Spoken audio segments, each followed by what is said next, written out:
நீண்ட இடைவெளிக்கு பிறகு நம்ம ஆதியாகமம் மறுபடியும் தொடர்ச்சியாக படித்து வருகிறோம். ஆதியாகமம் 29ஆம் அதிகாரம் நிறைய இருக்குது. இன்றைக்கி கொஞ்சமும் நாளைக்கு கொஞ்சமும் இதிலேருந்து சில பகுதிகளை நம்ம பார்ப்போம். இப்போ யாக்கோபு பிரயாணம் பண்ணி வந்து விட்டான். ஒரு நல்ல மத்தியான நேரத்தில் அந்த ஊருக்குள்ளே என்ட்ரி ஆகுறார். அந்த அந்த அந்த சூழ்நிலையை ஆண்டவர் எப்படி எழுதுறார் பாருங்கள். மத்தியானம் நல்ல டைம் அப்படி போய் என்ட்ரி ஆகுறார். எல்லாரும் ஆடுகளை மடக்கி கொண்டு வர்றாங்க. சாயங்காலம் அப்படியே ஒரு 3 மணி 3:30 மணி இருக்கும் போல் இருக்குது. அப்படியே கொண்டு வராங்க. வந்த உடனே இந்த மனுஷன் ஆபிரகாம் இவர் நடந்து வந்த களைப்பு ஒரு பக்கம், தேடி வந்த ஊர் ஜனங்கள் இப்போ தான் முதல்ல அந்த ஊருக்கே வந்திருக்கிறார். அதனால் பார்க்குற ஆள்கிட்டலாம் கேட்குறார், நீங்கள் யார், எந்த ஊர், எங்கேருந்து வர்றீங்க என்னன்னு கேட்குறார். கேட்ட உடனே அவங்களாம் பதில் சொல்கிறாங்க, நாங்கள் ஆரான் என்கிற ஊரை சேர்ந்தவர்கள். உடனே அவங்க மாமாவை விசாரிக்கிறார். மாமா விசாரிச்சோன்னா அதில் கரெக்டாக சொல்கிறாங்க, ஆமாம் இருக்கிறாரு, அவள் மக தான் இந்த ஆடை மேய்ச்சிட்டு வரவர் அவள் தான் அப்படின்னு சொல்கிறார். அங்கே பார்த்தா ஒரு பெண் ஆடை மேய்த்து கொண்டு வருகிறார். அதை பார்த்த உடனே இவருக்குள்ளே இதுவரைக்கும் அடக்கியிருந்த வீரமெல்லாம் இப்போ வெளியில் வர ஆரம்பிக்கும். ஏன்னா யாரை பார்த்துருக்காரு இவர்? மாமா மகளை பார்த்துருக்காரு. யாரை பார்த்துருக்காரு? ஆமாம், பொதுவாகவே இது ஒரு மனிதனுடைய சைக்காலஜி எப்படி இருக்குன்றதை இந்த வேத புத்தகம் காட்டுகிறது. உடனே யாக்கோபு சொல்லுகிறார், டைம் இன்னும் இருக்குதே, தண்ணி குடித்தா ஆடு இன்னும் கொஞ்சம் மேயுமே அப்படின்றார். மேய்ப்பர்கள்னு சொல்கிறாங்க அப்படி கிடையாது, எல்லா ஆடும் மொத்தமாக வந்தால் தான் தண்ணி திறக்க முடியும். ஏன்னா ஒரு கிணறு இருக்குது, அந்த கிணற மூடி இருக்குது, அந்த கிணத்து மூடியை எடுத்தால் தான் ஆடுகளுக்கு தண்ணீர் எடுத்து கொடுப்பாங்க. மற்ற நேரங்களில் அதை மூடி வச்சுருவாங்க. இப்போது இவர் எல்லா மேய்ப்பர்களும் வெயிட் பண்ணுறாங்க. ஆனால் இவருக்கு மகளை பார்த்த உடனே ஒரு வீரம் எழும்புது. இவராக போகிறாரு, எவங்கிட்டையுமே கேட்கல. அவராக என்ன செய்கிறாரு, கிணத்து மூடியை ஓப்பன் பண்ணுறாரு, இவராக தண்ணி எடுத்து ஊற்றுறாரு. இந்த பெண்ணுக்கு எப்படி இருக்கும் யோசிச்சு பாருங்கள். முந்தி வந்தவங்களாம் வெயிட் பண்ணணும், எல்லாரும் வந்த பிறகு தான் தண்ணி கிணத்துலேருந்து தண்ணி எடுத்து எல்லா ஆட்டுக்கும் ஊற்றுவாங்க, எல்லா ஆடும் குடிக்கும். ஆனால் இவர் மட்டும் என்ன செய்கிறாரு, இன்னும் நிறைய பேர் வரவே இல்லை. இவர் அந்த மாமனுடைய மக அப்படின்னு ஒன்று அவளை பார்த்த உடனே இவர் என்ன செய்கிறாரு, ஒரு வேகம் வருது, இவர் போகிறாரு, ஓப்பன் பண்ணுறாரு. ஆனால் அந்த யாக்கோபை குறித்து பைபிள் என்ன சொல்லுதுன்னா, அவர் குணசாலியும் கூடாரவாசி, வீட்டுக்குள்ளேயே இருந்த மனுஷன். இப்போ வந்த உடனே அவருக்குள்ளே ஒரு வேகம், டக்குன்னு எல்லாம் எடுத்து ஊற்றின உடனே பைபிள் சொல்லுகிறது, அந்த பொண்ணுக்கிட்ட பேசலையாம். அவர் படித்து பாருங்கள், அந்த பொண்ணுக்கிட்ட என்ன செய்யலை, பேசலை. தண்ணி ஊற்றுனோன்னா அந்த அம்மா அப்படியே அந்த வீரத்தீர செயலை பார்த்து அப்படியே மிரண்டு நிற்குது. என்னடா நடக்குதுங்க, திடீர்னு ஒரு மனுஷன் நமக்கு ஹெல்ப் பண்ணுறானே. அந்த ஊருக்காரங்கெல்லாம் ஓப்பன் பண்ண போகும்போதே சொல்லியிருப்பாங்க, இதெல்லாம் எடுக்கக்கூடாது, நீ வெளியூருக்கார பையா, இங்கே என்னடா பண்ணுற அப்படின்னோடனே இவங்க கேட்பாங்கல்ல, வெளியூருக்காரன் இங்கே என்னடா பண்ணிக்கிட்டு இருக்கிற, எல்லாரும் வரட்டும் அப்படின்னோடனே இவர் எல்லாரும் வர முடியாது அப்படின்னு சொல்ல கேட்காம இவராக ஓப்பன் பண்ணுறார். ஓப்பன் பண்ணி அந்த ஆட்டுக்கு தண்ணியை கொடுத்த உடனே இந்த அம்மாவுக்கு என்ன பண்ணுறதுனே தெரில, அப்படியே மெய்மறந்து நிற்குது. அந்த ராகேல் தானே அவங்க பேர், ராகேல். உடனே இவர் ராகேல்கிட்ட பேசலாம் செய்யலையாம், கட்டி பிடிச்சாராம், முத்தம் கொடுத்தாராம், அதுக்கப்புறம் அழுதுட்டாராம். அந்த பெண்ணுடைய ரியாக்ஷனே பைபிளில் அவ்வளோதான். அந்த பெண்ணை கட்டி பிடித்தான், முத்தம் கொடுத்தான், சத்தமிட்டு அழுதுட்டு, நான் யார் தெரியுமா, உங்கள் அப்பாவும் எங்கள் அம்மாவும் ஒன்றா பிறந்தவங்க, நான் உங்கள் அப்பாவுடைய மருமகன். அவன் சொல்கிறான் பாருங்க, அந்த வார்த்தை ரொம்ப சூப்பராக ஆண்டவர் எழுதி வைக்கிறார். இந்த வசனம் எடுங்க. யாரா? உங்கள் அப்பாவுக்கு தங்கச்சி பிள்ளைன்னு சொல்லலை, உங்கள் அப்பாவுக்கு நான் தான் மருமகன் அப்படின்னா என்ன அர்த்தம்? நீங்கள் போய் எனக்கு ஒரு வீட்டில் போய், உங்கள் அப்பாவுக்கு நான் தான் மருமகன் அப்படின்னா என்ன அர்த்தம்? அவர் சொல்கிறார், உங்கள் அப்பாவுக்கு நான் தான் மருமகன் அப்படின்றான். ஸோ இந்த பகுதி நம்ம யோசிக்க வேண்டிய ஒரு பகுதி. ஒரு வாலிப பெண்ணுக்கிட்ட என்ன வார்த்தையை உச்சரிக்கிறான், எப்படி பேசுகிறான், எப்படி பேசணும், ஏன் இந்த வார்த்தை அவனிருந்து வெளிப்படுகிறதுனா, 10-12 நாளாக நடந்து வருகிறான். மனித நடமாட்டம் இல்லாத காட்டுகளுக்குள்ளே வந்திருக்கிறார். சொந்த குடும்பத்தில் அவருக்கு இருந்த நெருக்கம், அவரை பார்த்தீங்கன்னு சொல்லியாச்சுன்னா சாப்பாடு கொடுக்காம, ட்ரெஸ்ஸு கொடுக்காம அனுப்பி விட்டாங்க. அந்த நெருக்கம், அந்த அழுத்தம், அந்த வீட்டில் இருந்து வந்த அந்த ப்ரெஷரை பார்த்த உடனே அது எங்கேயாவது ஒரு இடத்துல போய் என்ன செஞ்சிருது. இப்போ இந்த ஹாஸ்டலில் படிக்கிற பிள்ளைகளெல்லாம் பார்த்தீங்கன்னா ரொம்ப கடினமான ஒரு நிலைமையில் ஹாஸ்டலில் வளர்ந்தாங்கன்னா அத்தனை பேரும் ஹாஸ்டலில் வளர்கிற அத்தனை பேருக்குள்ளேயே இந்த மாதிரி எங்கேயாவது லைனில் கிராஸ் ஆகி போய் மாட்டிக்கிடுவாங்க. எல்லாம் 7ஆம் கிளாஸ் 8ஆம் கிளாஸ் 10ஆம் கிளாஸ் படிக்கிற பிள்ளைகள் எல்லாம் போய் எங்கேயாவது போய் மாட்டதுக்கு காரணம் என்ன அப்படின்னாச்சுன்னா, அவங்க வாழ்க்கையில் அவங்க சந்திக்கிற அந்த அழுத்தம் வந்த உடனே அதை எங்கே போய் ரிலீஸ் பண்ணுறதுன்னு தெரியாமல் அந்த பெண்ணை பாருங்கள்.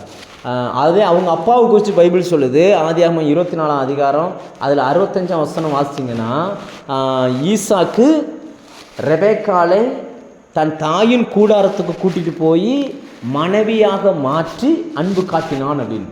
ஆனால் பையன் என்ன பண்ணுறான் அப்படின்னா, இப்போ தான் பொண்ணையே பார்க்குறான்.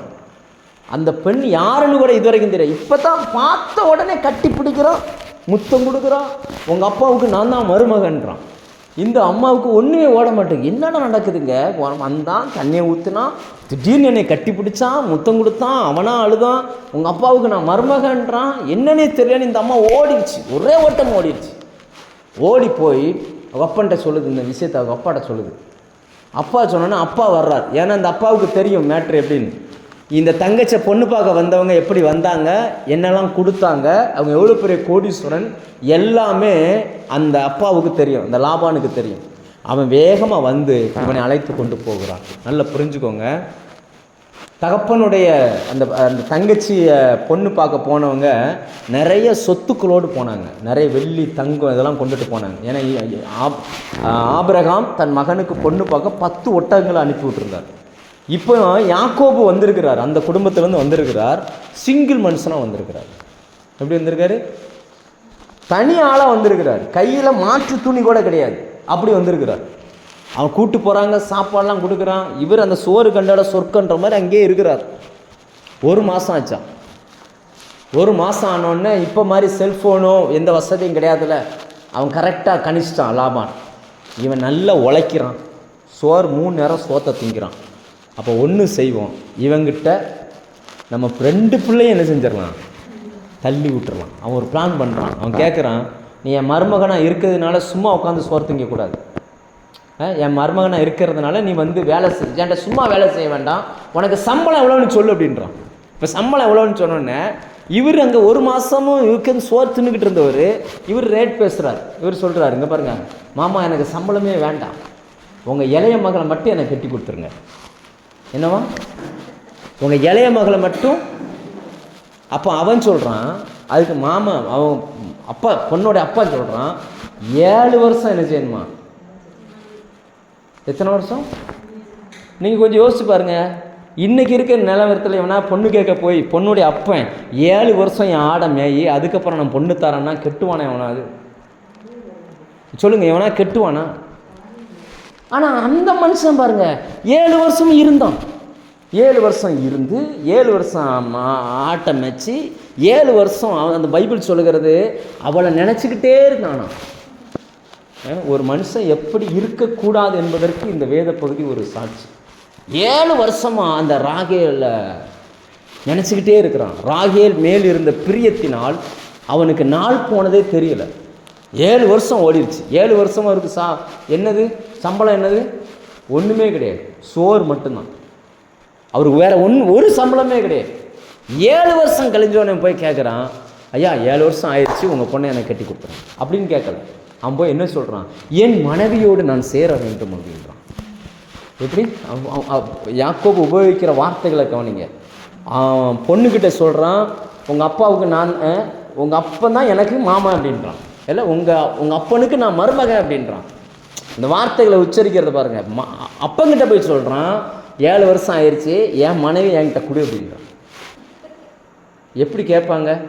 7 வருஷம் ஆச்சு, உங்கள் பொண்ணை எனக்கு கல்யாணம் பண்ணி, இப்படி தானே கேட்பாங்க. ஆனால் அவர் எப்படி கேட்குறாரு பாருங்கள், என் மனைவி என்ன செஞ்சுருங்க. இவர் கனவுலையே ஒரு ஓப்பன் பண்ணி இவர் மனைவியாகவே வாழ்ந்துக்கிட்டு இருக்கார். கணவனும் மனைவியுமா கற்பனையில் வாழ்ந்துக்கிட்டு இருக்கார். இன்றைக்கி இருக்கக்கூடிய இளைஞர்கள், இளம் பெண்களுடைய மனநிலை இப்படி தான் இருக்குது. இதனுடைய விளைவு பின்னாடி வரும். அவன் எவ்வளோ தூரம் ஏமாற்றப்படுகிறான் அப்படின்னு சொல்லி யோசிச்சு பாருங்கள். 7 வருஷம் ஆச்சு கல்யாணம் முடிக்கணும். அவன் அப்பன் எவ்வளோ பெரிய வில்லனாக இருந்திருக்கான் பாருங்கள். அவன் கல்யாணம் முடியுது, உடனே ஆட்களை கூப்பிட்டான், விருந்து பண்ணினான். ராத்திரி தான் கல்யாணம். அங்கே நம்ம ஊரை போல் கிடையாது, இன்றைக்கி மாதிரி கரண்ட் கிடையாது, ராத்திரி தான் கல்யாணம். ஆமாம், ராத்திரி தான் கல்யாணம் முடியும். இன்னமும் சென்னையில் ராத்திரி தான் கல்யாணம் முடியும். அதுவும் யூதர்களுடைய கல்யாணம் அப்படின்னா கல்யாணமெல்லாம் முடிஞ்சு ராத்திரி கணவன் மனைவியாக இருக்கும் போது தான் முகத்தை பார்க்க முடியும். அந்த இருட்டுக்குள்ளே முகமும் தெரியாது, திருமணம் முடிகிறது. இவர் கனவுல எல்லாம் இருக்கிறாரு. பொதுவாக அந்த கனவுல இருக்கிறவங்களுக்கு யாரை பார்த்தாலும் அந்த பொண்ணு மாதிரியே தெரியும். இப்போ அக்காவை கொண்டு வந்து நிப்பாட்டாங்க. இவர் ஆசைப்பட்டது யார? தங்கச்சி. கொண்டு கட்டி கொடுத்தது யார? அக்கா. யோசிச்சுக்கோங்க, என்னவா நடந்திருக்கும்? கண்ணு தெரியாத அப்பாவை இவன் ஏமாத்தினான். அப்பாவுக்கு ஈசாக்குக்கு என்ன இல்லை, கண் பார்வை குறைஞ்ச உடனே இவர் போய் என்ன செஞ்சிட்டாரு, பகல் நேரத்தில் அப்பாவை ஏமாத்துறார். நான் ஏசா அப்படின்னு. ஆனால் அவனுடைய வாழ்க்கையில் அவன் மாமன் எவ்வளோ பெரிய ஒரு ட்விஸ்ட்டை வச்சான் பாருங்க. இவனுக்கு கண்ணு நல்லா தெரியும். ஆனால் இவர் அந்த கல்யாணத்தில் அக்காவை பார்த்தாலும் இவன் மனசில் யாரை நினச்சிக்கிட்டு இருக்கான்? தங்கச்சி நினச்சிக்கிட்டு இருக்கான். தங்கச்சி நினச்சிக்கிட்டே அக்காவை பார்த்துக்கிட்டு இருக்கான். இவ தான் தங்கச்சி அப்படின்னு இவன் நினச்சிக்கிட்டு இருக்கான். கல்யாணம் முடிஞ்சிருது. விடிஞ்சு பார்த்தா பக்கத்தில் படுத்துருக்கிறது வேற பொண்ணு. இவனுக்கு தூக்கி வாரி போடுது. ஏன்னா 7 வருஷம் உழைச்சிருக்கிறான், 1 2 கிடையாது, 7 வருஷம். நம்ம ஊர்லலாம் யோசிச்சு பாருங்களேன், ஒருத்தன் செங்கம்மாளுக்கு வேலைக்கு போகிறான், சம்பாரிச்சு கொண்டு வந்து மாமியார் வீட்டிலே அந்த கெட்ட போகிற பொண்ணு வீட்டு நிறைய பேர் இப்படி நடக்குங்க, நிறைய இப்படி நடக்குது. ஸோ வீட்டில் அம்மாவும் அப்பாவும் ஒரு வேலை சொன்னால் செய்ய மாட்டாங்க. கெட்ட போகிற வீட்டில் அந்த வீட்டில் இருக்கிற அந்த பாட்டி சொல்கிறத கேட்பாங்க, நண்டு சிண்டுகள் சொல்கிறத கேட்பாங்க, சம்பாதிக்கிற பணத்தெல்லாம் கொண்டு வந்து கொடுப்பாங்க. 7 வருஷம் பின்னாடி நம்ம படிப்போம். பின்னாடி ஆண்டவர் ஓசியா புக்கில் சொல்லுவார், இஸ்ரவேல் ஒரு பெண்ணுக்காக ஆடு மேய்ச்சான் அப்படிம்பார். கேவலம் ஒரு பொண்ணுக்காக 7 வருஷம் என்ன பண்ணானா, ஆடு மேய்ச்சான் அப்படிம்பார். ஆண்டவர் அப்படி ஒரு வார்த்தையை உபயோகிப்பார். என்னன்னா, மனுஷனுடைய யோசிச்சு பாருங்கள், எப்பேற்பட்ட குடும்பம். அவங்க அப்பாவுக்கு பொண்ணு பார்க்க வரும்போது வேலைக்காரன் வர்றான், 10 ஒட்டகம் வருது. எவ்வளோ ஹை ஸ்டாண்டர்டாக இருந்த ஒரு குடும்பத்தில் வந்தவன் தன்னை மறந்துட்டான், தன் குடும்பத்தை மறந்துட்டான், தான் அப்பா யாருன்றதை மறந்துட்டான், தன் தாத்தா யார், நம்ம எந்த ஸ்டாண்டர்ட்லேருந்து வந்தோன்ற மறந்துட்டான். அவன் கேட்குறான், உனக்கு சம்பளம் எவ்வளோ வேணும் அப்படின்னு சொல்லி. இவன் சொல்கிறான், உங்கள் பொண்ணை மட்டும் கொடுங்க, எனக்கு சம்பளமே வேண்டாம். அவன் சொல்கிறான், அப்போ 7 வருஷம் நீங்கள் வேலை செய்யணும். பரவாயில்லை, 7 வருஷம். ஒவ்வொரு நாளும் எந்திரிப்பார். அந்த ஏதாவது ஒரு சிவியரான வேலையை சொன்னோம், கோவம் வர்ற மாதிரி இருந்ததுன்னா பொண்ணை கொண்டு வந்து முன்னாடி நிப்பாட்டிடுவான். அந்த பிள்ளையை பார்த்தோன்னா இவனுக்கு எல்லாமே என்ன ஆயிரும். 7 வருஷம் 7 வருஷம் யோசிச்சு பாருங்கள், எப்படி இருக்கக்கூடாது ஒரு மனுஷன். அது கண்ணு தெரியாத அப்பாவை அவன் ஏமாத்தினான். கண்ணு தெரிஞ்ச இவன் அவன் மாமன் என்ன பண்ணிட்டான், ஏமாத்திட்டான்.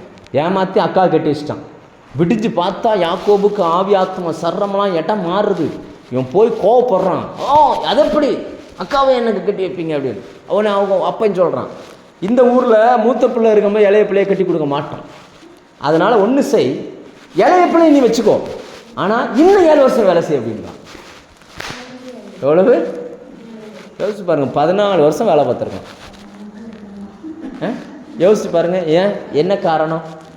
ஒரு பெற்றோர்கிட்ட ஒரு பிள்ளை எப்படி பழகணும், எப்படி பழகக்கூடாது யோசிச்சு பாருங்கள். அப்பாவை ஏமாத்துறான், உடன் பிறந்தவங்களை ஏமாத்துறான். இவன் தன்னை பெரியவனாக எண்ணிக்கொண்டான். ஆனால் இங்கே போய் வாழ்க்கை என்னவா மாறிடுச்சு. 14 வருஷம் 2 பொம்பளைக்காக 14 வருஷம் ஆடு மேய்ச்சல். இதைத்தான் நம்ம ஊரில் காதல்னு சொல்கிறாங்க. என்னன்னு சொல்கிறாங்க? இதுக்காக இந்த வார்த்தைகளை ஆண்டவர் எழுதி வச்சிருக்கிறாருன்னா நாம் இப்படி இருக்கக்கூடாது. நாம் யார், நம்ம குடும்பம் என்ன, நம்முடைய பின்னணி என்ன, எப்படிப்பட்ட சூழ்நிலையில் நம்ம இருக்கிறோன்றதை நம்ம ஒரு நாள் என்ன செஞ்சிடக்கூடாது. பொதுவாக சொல்லுவாங்க, அதாவது சங்கு சுட்டாலும் அதனுடைய நிறம் என்ன செய்யாதான், மாறாது. அந்த ஜெனரேஷனில் வந்த யாக்கோபு இப்போ எப்படி போய் நிற்கிறார் பாருங்கள். இது ஒரு பார்த்தீங்கன்னா, இன்னொன்று இந்த இதிலேயே வித்தியாசமான ஒரு அம்மா யாருன்னா அந்த லேயாள். அந்த லேயாள் அழகுள்ள பெண் அல்ல. அவங்க பிரச்சனை என்னென்னா கண் பார்வை மட்டும்தான் என்னது பிரச்சனை. யோசிச்சு பாருங்கள், தங்கச்சியை விரும்புகிறான் அவன், தங்கச்சி மேலே பைத்தியமாக இருக்கிறான். தங்கச்சிக்காக 7 வருஷம் வேலை பார்த்துருக்குறான். இப்போ அப்பன் சொல்கிறான், தங்கச்சிக்கு பதிலாக நீ போ அப்படின்னு சொல்லி. இந்த பொண்ணு என்னன்னா நினச்சிருக்கும், நீங்கள் யோசிச்சு பாருங்கள்.